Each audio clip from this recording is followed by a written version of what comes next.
নমস্কাৰ, আজি হৈছে 12 আগষ্ট মঙলবাৰ। এই মুহূৰ্তত সমগ্ৰ ৰাজ্যবাসীৰ বাবে আহি পৰিছে আজি ৰাতিপুৱাৰ বহুকেইটা ডাঙৰ খবৰ। এই মুহূৰ্তত জনাইছো আজিৰ প্ৰথমটো খবৰেই ৰাজ্যবাসীৰ বাবে এটা ডাঙৰ খবৰ, বিগ ব্ৰেকিং নিউজ। আৰু এখন যুঁজৰ হুংকাৰ দিলে এইবাৰ আমছুৱে। উচ্ছেদ চলোৱা চৰকাৰী বিষয়াক চচৰাই ন্যায়ালয়লৈ লৈ যোৱাৰ হুংকাৰ এইবাৰ আমছুৰ। এই মুহূৰ্তৰ খবৰসমূহ দৰ্শকৰ বাবে জনাইছোঁ। ডাঙৰ খবৰ, বিগ ব্ৰেকিং নিউজ আহি পৰিছে। আৰু এখন যুঁজৰ হুংকাৰ দিলে এইবাৰ আমছুৱে। অসমত ধৰ্মীয় সংখ্যালঘু এজনো বাংলাদেশী নাই বুলি দিলে চেলেঞ্জ। মাত্ৰ এজন বাংলাদেশী মুছলমান দেখুৱাই দিয়ক হিমন্ত বিশ্ব শৰ্মাই। মুখ্যমন্ত্ৰীক চেলেঞ্জ এইবাৰ আমছুৰ সভাপতি ৰেজাউল কৰিম চৰকাৰৰ। মোদীৰ বৰঘৰতেই নাম্বাৰ 1 বাংলাদেশী শ্বেখ হাছিনাক হেফাজত কৰি ৰখা হৈছে।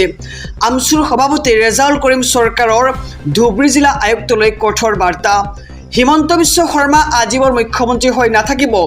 20 বছৰ পিছত হ'লেও ধুবুৰী জিলা আয়ুক্তক সুপ্ৰিম কোৰ্টৰ দুৱাৰত লৈ যাব আমছুৱে। 10 বছৰ পিছত অসমীয়া জাতি মিয়াই ধৰি ৰাখিব লাগিব। আৰু মুখ্যমন্ত্ৰী হিমন্ত বিশ্ব শৰ্মা কেতিয়াও ৰাতি শান্তিত শুব নোৱাৰে। মানুহৰ মুখৰ ভাত কাঢ়ি লৈছে হিমন্ত বিশ্ব চৰকাৰে। আৰু 1971 পিছত যদি কোনো মানুহ আহিছে, আমি নিজে বাংলাদেশলৈ পঠিয়াই দিম বুলি এবাৰ আমছুৰ সভাপতি ৰেজাউল কৰিম চৰকাৰে এক ডাঙৰ মন্তব্য কৰিছে। যিদিনাখন মুছলমানৰ ভাগ্য পৰিৱৰ্তন হ'ব, মুখ্যমন্ত্ৰীৰ দৰে 50টা আহিলেও একো কৰিব নোৱাৰে। হিমন্ত বিশ্ব শৰ্মা চিৰজীৱন মুখ্যমন্ত্ৰী হৈ নাথাকে, মনত ৰাখক এই কথা। আৰু এখন যুঁজ হ'ব চৰকাৰৰ বিৰুদ্ধে, সুপ্ৰিম কোৰ্টলৈ লৈ যোৱা হ'ব।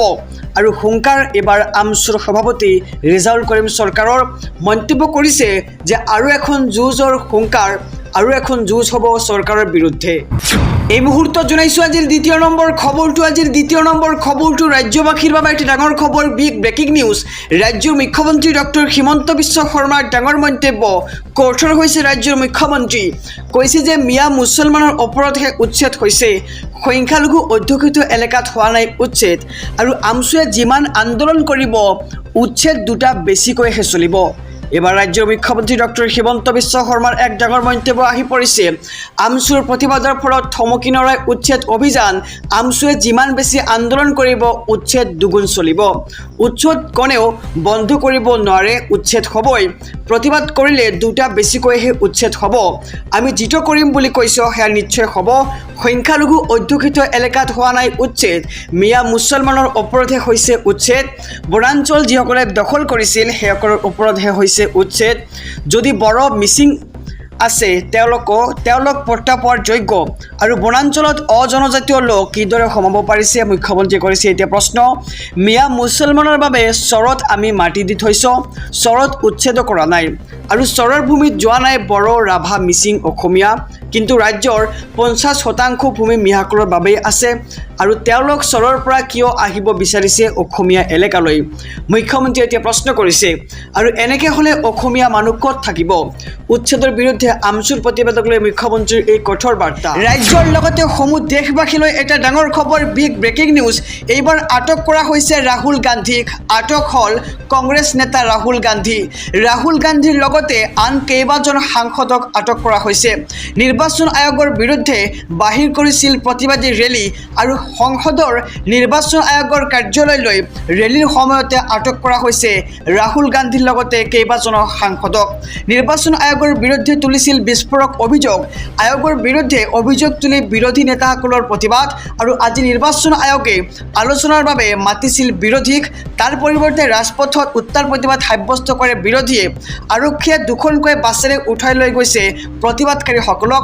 আৰু আটক হ'ল এবাৰ কংগ্ৰেছ নেতা ৰাহুল গান্ধী। ডাঙৰ খবৰসমূহ ৰাজ্যৰ লগতে দেশবাসীৰ বাবে ৰাহুল গান্ধীৰ লগতে আন কেইবাজনো সাংসদক আটক কৰা হৈছে ইতিমধ্যে। আৰু নিৰ্বাচন আয়োগৰ বিৰুদ্ধে বাহিৰ কৰিছিল প্ৰতিবাদী ৰেলী। সংসদৰ নিৰ্বাচন আয়োগৰ কাৰ্যালয়লৈ ৰেলীৰ সময়তে আটক কৰা হয়। আৰু নিৰ্বাচন আয়োগৰ বিৰুদ্ধে তুলিছিল বিস্ফোৰক অভিযোগ। আয়োগৰ বিৰুদ্ধে অভিযোগ তুলি বিৰোধী নেতাসকলৰ এই প্ৰতিবাদ। আৰু আজি নিৰ্বাচন আয়োগে আলোচনাৰ বাবে মাতিছিল ৰাহুল গান্ধীক, কিন্তু তাৰ পৰিৱৰ্তে ৰাজপথত উত্তাল প্ৰতিবাদ সাব্যস্ত কৰে বিৰোধীয়ে। আৰু আৰক্ষীয়ে দুখনকৈ বাছেৰে উঠাই লৈ গৈছে প্ৰতিবাদকাৰীসকলক। আহিছোঁ পৰৱৰ্তী খবৰৰ মাজলৈ। আমছুৰ প্ৰতিবাদৰ মাজতেই উচ্ছেদত স্থগিতাদেশ। শপতনামাত তথ্য দিয়াত ব্যৰ্থ হৈছে চৰকাৰ।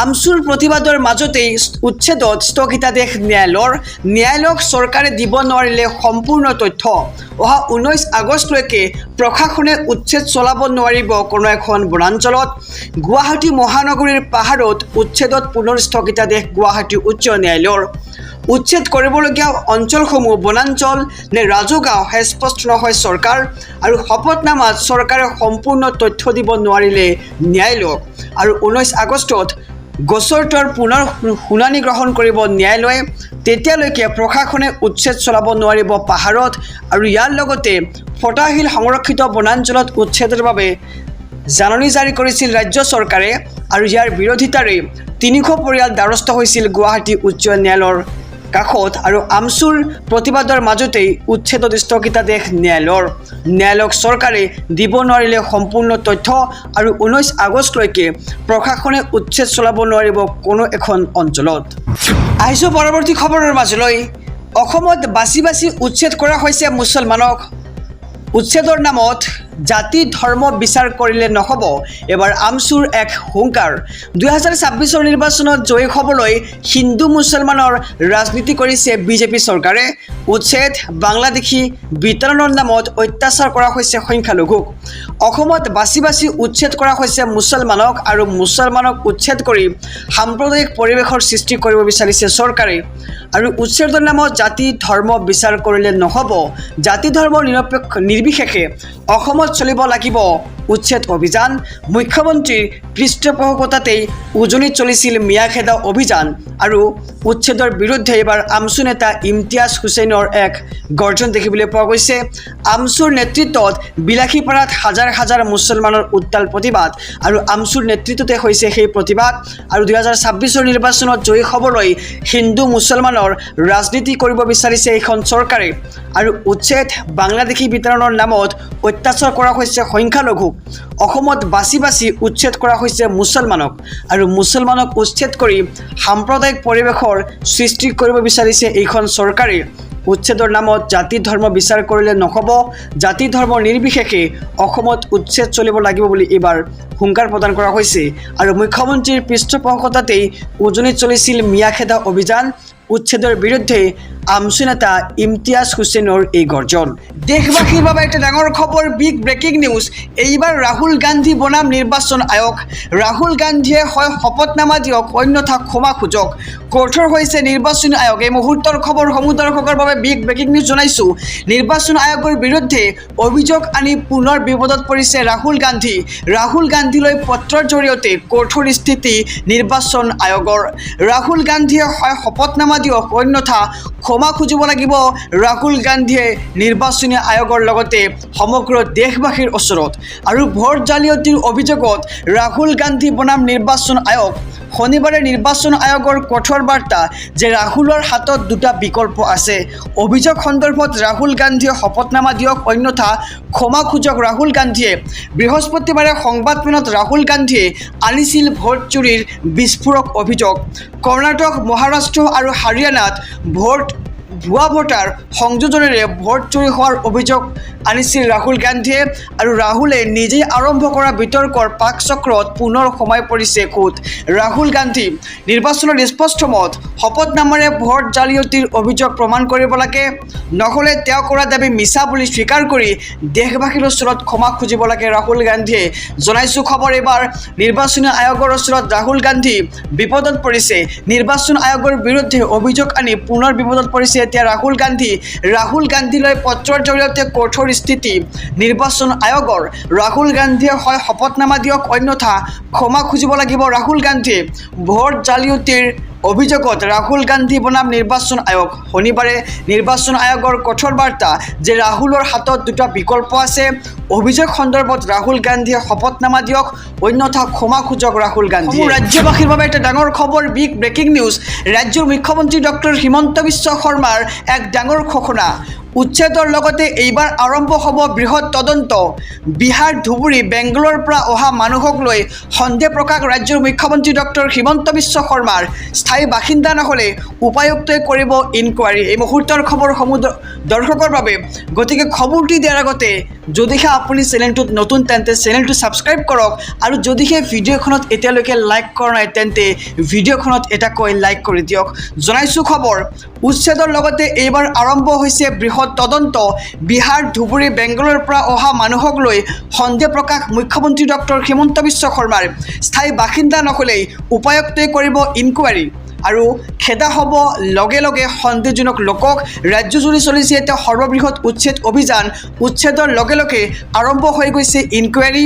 বিহাৰ ধুবুৰী বেংগলৰ মানুহে দখল দিছিল উজনিত আৰু স্থায়ী বাসিন্দা নহ'লেই উপায়ুক্তই কৰিব তদন্ত আৰু আঁতৰোৱা হ'ব অসমৰ পৰা। সঁচাকৈ ক'ৰ পৰা আহিছে মানুহবোৰ? আৰম্ভ হৈ গ'ল ইনকুৱাৰী আৰু হাতত তালিকা উলিয়াই মুখ্যমন্ত্ৰী ডক্টৰ হিমন্ত বিশ্ব শৰ্মাই ক'লে য'ৰ পৰা আহিছে সেই স্থানলৈ যাবই লাগিব। অচিনাকি সন্দেহযুক্ত মানুহ দেখিলে সজাগ হওক। মুখ্যমন্ত্ৰীয়ে ৰাইজলৈ দিলে এই ডাঙৰ বাৰ্তা আৰু হাতত লিষ্ট উলিয়াই মুখ্যমন্ত্ৰীয়ে কৈ গ'ল অনুপ্ৰৱেশকাৰীৰ কথা। কাছাৰ শ্ৰীভূমি ধুবুৰী বৰপেটাৰ শ শ পৰিয়ালে বাহৰ পাতিছিল উৰিয়াম ঘাটত।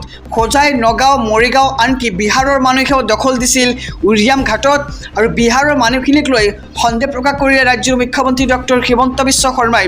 বিহাৰ বুলি কৈছে, সিপাৰৰ পৰাও আহিব পাৰে আৰু সকলো মানুহৰ নথি পত্ৰ পৰীক্ষা কৰাৰ নিৰ্দেশ দিয়া হৈছে আৰু জিলাই জিলাই দিয়া হৈছে উপায়ুক্ত পৰ্যায়ৰ তদন্তৰ নিৰ্দেশ। বিদেশী বুলি ধৰা পৰিলেই লগে লগে খেদা হ'ব এইখন অসমৰ পৰা। স্থায়ী বাসিন্দা নহ'লেই উপায়ুক্তই কৰিব তদন্ত। VGR PGR সত্ৰৰ মাটি দখলৰ উচ্ছেদ পৰ্যায়ক্ৰমে হৈ থাকিব। বিহাৰ ধুবুৰী বেংগলৰ পৰা অহা মানুহসকলৈ সন্দেহ প্ৰকাশ ৰাজ্যৰ মুখ্যমন্ত্ৰী ডক্টৰ হিমন্ত বিশ্ব শৰ্মা। ৰাজ্যবাসীৰ বাবে আৰু এটি ডাঙৰ খবৰ, বিগ ব্ৰেকিং নিউজ। অসমত গৰু চোৰ, ভাৰতবৰ্ষত ভোট চোৰ। APCCৰ সভাপতি গৌৰৱ গগৈৰ বিস্ফোৰণ। এই মুহূৰ্তৰ খবৰ জনাইছোঁ SB অসম মিডিয়াৰ সমূহ দৰ্শকক। এটা বিধানসভা সমষ্টিত সোমোৱা হৈছে 1 লাখ ভুৱা ভোটাৰ। ৰাইজক এই প্ৰশ্নৰ উত্তৰ দিব লাগিব নিৰ্বাচনী আয়োগে। বিজেপিৰ কথাৰ সৈতে মিল থকা নিৰ্বাচনী আয়োগে দেশবাসীৰ সন্মুখত নিজৰ সন্মান লাঘৱ কৰিছে। অসমত গৰু চোৰৰ বিপৰীতে ভাৰতবৰ্ষত এতিয়া ওলাইছে ভোট চোৰ আৰু ভোট চোৰীৰ অভিযোগ সন্দৰ্ভত APCCৰ সভাপতি গৌৰৱ গগৈৰ এক মহাবিস্ফোৰণ। অসমতো যাতে ভোট চোৰ সোমাব নোৱাৰে তাৰ বাবে সজাগ হ'ব লাগিব যুৱ প্ৰজন্ম আৰু ভোটাৰ তালিকাত যাতে ভুৱা ভোটাৰ সোমাব নোৱাৰে তাৰ ওপৰত দৃষ্টি ৰাখিব কংগ্ৰেছে। বিভিন্ন দল সংগঠনৰ লগতো এই সন্দৰ্ভত কৰা হ'ব এক আলোচনা। ৰাহুল গান্ধীয়ে বিজেপিৰ বিৰুদ্ধে আনিছিল ভোট চুৰিৰ অভিযোগ আৰু ভোট চুৰি কৰি প্ৰধানমন্ত্ৰী হোৱা বুলি নৰেন্দ্ৰ মোদীৰ বিৰুদ্ধে আনিছিল বিস্ফোৰক অভিযোগ। ৰাহুল গান্ধীৰ অভিযোগৰ পিছতেই সমগ্ৰ দেশজুৰি লাগিছিল তোলপাৰ আৰু এটা বিধানসভা সমষ্টিত সোমোৱা হৈছে 1 লাখ ভুৱা ভোটাৰ। ৰাইজক এই প্ৰশ্নৰ উত্তৰ দিব লাগিব নিৰ্বাচনী আয়োগে। এক ডাঙৰ মন্তব্য কৰিছে এইবাৰ সাংসদ গৌৰৱ গগৈয়ে। বিজেপিৰ কথাৰ সৈতে মিল থকা নিৰ্বাচনী আয়োগে দেশবাসীৰ সন্মুখত নিজৰ সন্মান লাঘৱ কৰিছে বুলি মন্তব্য কৰিছে এইবাৰ সাংসদ গৌৰৱ গগৈয়ে। এই মুহূৰ্তত জনাইছোঁ আজিৰ ৫ম নম্বৰ খবৰটো। আজিৰ ৫ম নম্বৰ খবৰটোত আছে সমগ্ৰ ৰাজ্যবাসীৰ বাবে এটা ডাঙৰ খবৰ, বিগ ব্ৰেকিং নিউজ।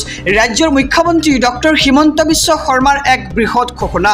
মুখ্যমন্ত্ৰীয়ে উল্লেখ কৰি কৈছে যে দক্ষিণ হালমাৰা, মানকাচৰ আৰু বাঘবৰত মানুহ কেনেকৈ থাকিব।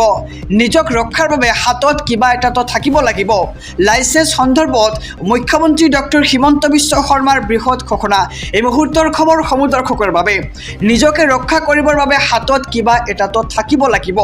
বন্দুক নহ'লে দক্ষিণ হালমাৰা মানকাচৰত অসমীয়া মানুহ কেনেকৈ থাকিব আৰু বাঘবৰত কেনেকৈ থাকিব? আপোনালোকে তালৈ গ'লেহে গম পাব তাৰ অৱস্থা কেনেকুৱা। আৰু 20ৰ পৰা 25,000 সন্দেহজনক নাগৰিকে ঘেৰি আছে সত্ৰ আৰু তাৰ মাজত কেৱল 100জন মানুহে সত্ৰ ৰক্ষা কৰি বহি আছে। গতিকে তেওঁলোকক তাত ভালকৈ থাকিবলৈ কিবা এটাতো লাগিব। তেওঁলোকক সুৰক্ষাৰ বাবে দিব লাগিব বন্দুক। মুখ্যমন্ত্ৰীয়ে স্পষ্ট ঘোষণা কৰিছে। আৰু কিন্তু আমি এনেই নিদিওঁ, বন্দুক বিচাৰ বিবেচনাৰ মাজেৰে দিয়া হ'ব। আইনৰ যোগেদি বন্দুক দিয়া হ'ব। এইবোৰ ঠাইৰ মানুহক আৰু বন্দুকো লাগিব, মাটিও লাগিব, অধিকাৰ লাগিব, সকলো লাগিব তেওঁলোকক আৰু আইনৰ গণ্ডি পাৰ হৈ আমাক একো নালাগে। অস্ত্ৰৰ লাইচেন্স সন্দৰ্ভত ৰাজ্যৰ মুখ্যমন্ত্ৰী ডক্টৰ হিমন্ত বিশ্ব শৰ্মাৰ এক বৃহৎ ঘোষণা কৰি কৈছে যে নিজকে ৰক্ষা কৰিবৰ বাবে হাতত কিবা এটাতো থাকিব লাগিব। বন্দুক নহ'লে দক্ষিণ হালমাৰা মানকাচৰত অসমীয়া মানুহ কেনেকৈ জীয়াই থাকিব, বাঘবৰত কেনেকৈ থাকিব আপোনালোকে গ'লে তাত নিশ্চয় গম পাব। আৰু 20ৰ পৰা 25,000 সন্দেহজনক নাগৰিকে ঘেৰি আছে সত্ৰ, আৰু তাৰ মাজত কেৱল 100জন মানুহে সত্ৰ ৰক্ষা কৰি বহি আছে, আৰু তেওঁলোকক নিজৰ ৰক্ষাৰ কাৰণে বন্দুক দিয়া হ'ব। আহিছোঁ পৰৱৰ্তী খবৰৰ মাজলৈ। ৰাজ্যৰ মুখ্যমন্ত্ৰী ডক্টৰ হিমন্ত বিশ্ব শৰ্মাৰ পুনৰ এক বিস্ফোৰক মন্তব্য। কৈছে যে গৌৰৱ গগৈ আৰু অখিল গগৈৰ দৃষ্টিভংগী পৃথক। আমাৰ স্পষ্ট কথা, সন্দেহযুক্ত লোকৰ ওচৰত থাকিব নোৱাৰিব ৰাজ্যৰ ভূমি। এই মুহূৰ্তৰ খবৰ সমদৰ্শকৰ বাবে।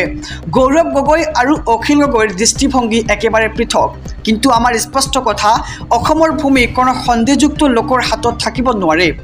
আমি এটাৰ পিছত আন এটা সমষ্টি হেৰুৱালোঁ, জাতি মাটি ভেটি সকলো হেৰুৱালোঁ।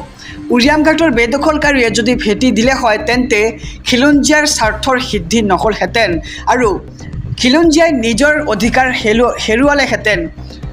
দুখীয়া মানুহৰ লগত 2ৰ পৰা 300 বিঘা মাটি কেনেকৈ থাকে? কেতিয়াও থাকিব নোৱাৰে, মুখ্যমন্ত্ৰীয়ে স্পষ্ট ঘোষণা কৰিছে। আৰু দুখীয়া মানুহৰ বৃহৎ পুখুৰী অট্টালিকা কেনেকৈ থাকে? এই সম্পৰ্কত গৌৰৱ গগৈ আৰু অখিল গগৈৰ উত্তৰ কি হ'ব সেয়া জানিব বিচাৰিছে মুখ্যমন্ত্ৰীগৰাকীয়ে। গৌৰৱ গগৈ আৰু অখিল গগৈক উভতি ধৰিলে এইবাৰ ৰাজ্যৰ মুখ্যমন্ত্ৰী ডক্টৰ হিমন্ত বিশ্ব শৰ্মাই। আকৌ জনাইছোঁ খবৰ যে গৌৰৱ গগৈ আৰু অখিল গগৈৰ দৃষ্টিভংগী একেবাৰে পৃথক। আমি এটাৰ পিছত আন এটা সমষ্টি হেৰুৱালোঁ। উৰিয়ামঘাটৰ বেদখলকাৰীয়ে যদি ভোট দিলে হয় তেন্তে খিলঞ্জীয়াৰ স্বাৰ্থৰ সিদ্ধি নহ'লহেঁতেন, আৰু খিলঞ্জীয়াই নিজৰ অধিকাৰ হেৰুৱালেহেঁতেন। দুখীয়া মানুহৰ লগত কেনেকৈ 2ৰ পৰা 300 বিঘা মাটি থাকিব পাৰে?